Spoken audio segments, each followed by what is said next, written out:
everyone, it's Kelsey here, and today I have the discussion questions for the book Goodnight, June by Sarah Geo. Paige Evans and I have this monthly book club, and this is the book that we read for August, and I'm super excited to share it with you guys and talk about it and hear all of your questions and what you thought of the book and everything else. And if you hear some clicking, it's my little dog. He's like clicking around down here, so he just wants to spend some time with me, I guess. So anyway, I'm so excited to talk about this book.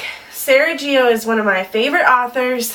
I've read her books for a long time, and I just love every single one of them. So I am so excited to share this with you guys and hear what you guys have to think.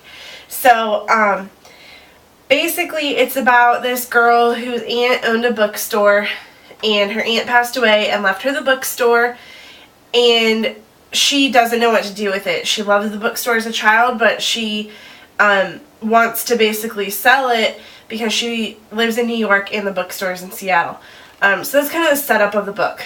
So hopefully you've read it all, and you should have read it, so I'm not giving any spoilers or anything. So I just want to start off by saying how much I love this book in general, and also to not forget to check out not only my blog in this video with all the questions in it, but to also check out Paige's blog, because she will have another set of questions and we'll just discuss it all around. So I'm going to do this video a little bit differently than I've done videos in the past for the book club. I'm just going to do one video instead of one for each question, and I'm going to try to keep my answers a little bit shorter because I know sometimes I go on and on. So we'll see how that goes. So the first question that I have is, there's a strong theme of sisterhood in the whole book, and the sisters that you were born with and the sister friends that you make in life. Did you relate to the sisters or friends in the book? The sister friends, I should say. I personally do not have a sister. I am an only child, so I never really experienced having a sister growing up, but I know there's some feelings, like it's a special bond that honestly you don't have with anyone else. I know that.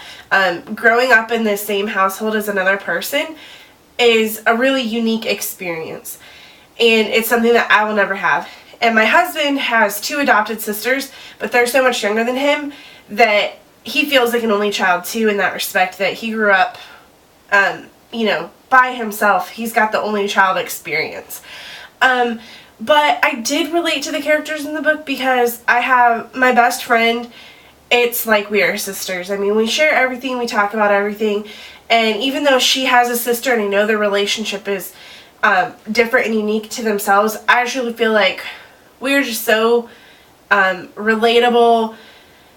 I love her family, and she loves mine, and we're just a part of each other's families, and it crosses the lines between friends and family. And I think that's really something that happens in the book with Ruby and Margaret, is that they cross that line. They've just got so much in common, and they really chose to be so close and like sisters. So that's kind of my answer is, yeah, I did relate very much, and I really loved all of the sisters and rivalries and trying to repair relationships in the book. So the next question is, what did you think of Ruby's relationship with Anthony? What did you think of how it affected his daughter? I felt horrible for his daughter, to be honest. Obviously, she was very hurt as a child, and I think even his wife was hurt in her own way, even though their relationship wasn't perfect. And while I know that you can't help who you love, so I didn't demonize Ruby for loving Anthony, but I did feel like, I mean, she was such a sweet person, Ruby was. I mean, she took care of her nieces, and she was just such a sweet person, and she loved children, that it just pains me to think that she didn't think about Anthony's daughter like that, and that she would keep this man from his family. And as far as from his point of view, I feel like there's no reason for adultery. Like, maybe a mistake happens once, but I don't understand people that have these long, drawn-out affairs while they're still married, and I don't understand why you would put up with that as the other woman. When you want that man all to yourself, when you want that spouse all to yourself, so So I feel like you're robbing yourself when you're in an affair like that. So while I liked that Ruby found love, and I thought that was very sweet, and obviously she ended up having June out of that relationship eventually, you know, I wasn't a big fan of the relationship as a whole, just from a moral standpoint. So, next question. Ruby and Margaret wrote back and forth, showing you a glimpse into the past. Did you like this writing style? In a word, yes. I love writing styles where you get a glimpse of the past, whether that's through the letters like they had in this book, or if it's flashbacks, or if there's 2 points of view, one's in the past and one's in the present. I just love books with multiple points of view, and I know that's something a lot of people that they don't like or they struggle with to keep track of the characters in some instances, but I for one really love that style of writing, so I really liked that in this book. And most of Sarah Gio's books have that past related to the present connection, and I really like that style of writing and just the plot. So, next question. There are several instances in the book where someone has held a grudge for a long time, and there are instances also where people forgave one another. This kind of ties back into like the sister thing. Did reading this help you let go of any grudges or make forgiveness come a little bit easier? And coincidentally, while I was reading this book, I was going through a little bit of a struggle, I should say, with someone that used to be very close to me.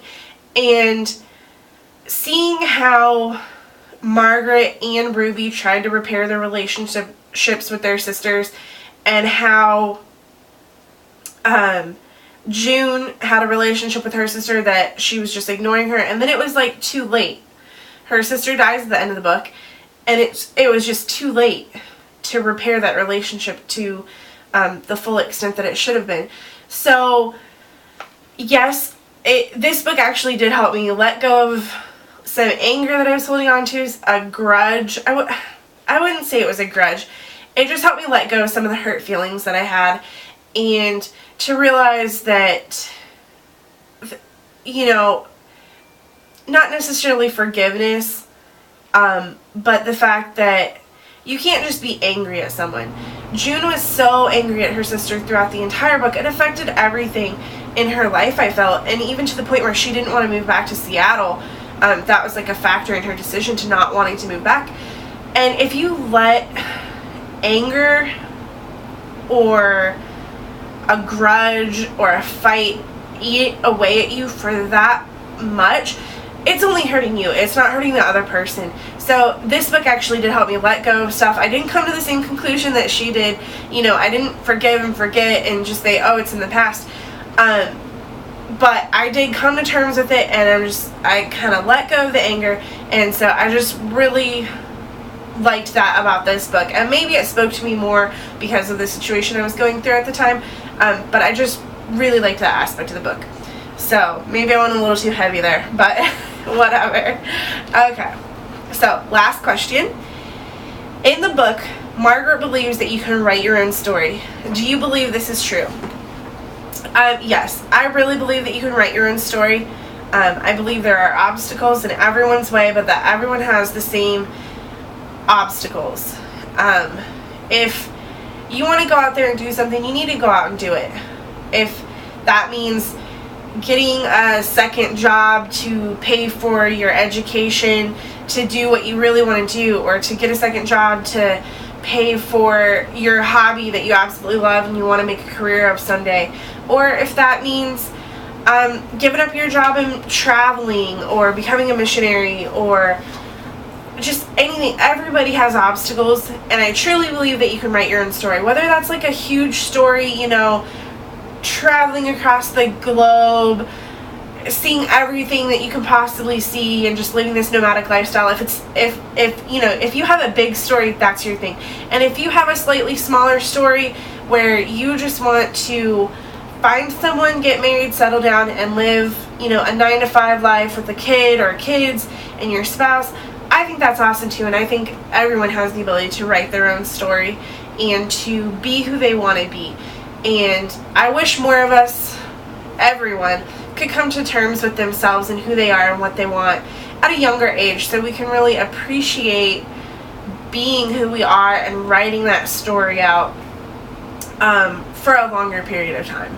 So again, I guess I'm getting kind of philosophical about this book because I really just enjoyed it. So anyway, that is the discussion, my half of the discussion for Goodnight June, and Paige has the other half, so I will link that up down below. If you're on YouTube, it'll be in the comment section, and if you're on my blog, it'll be in there, and I will link that up. And it's also time to announce the book for next time, and we will be reading, I don't have a copy of it with me, but we're going to be reading the Book of Unknown Americans. It's by Christina Henriquez, and we will be discussing that on October 4th, and I will link that up on my blog.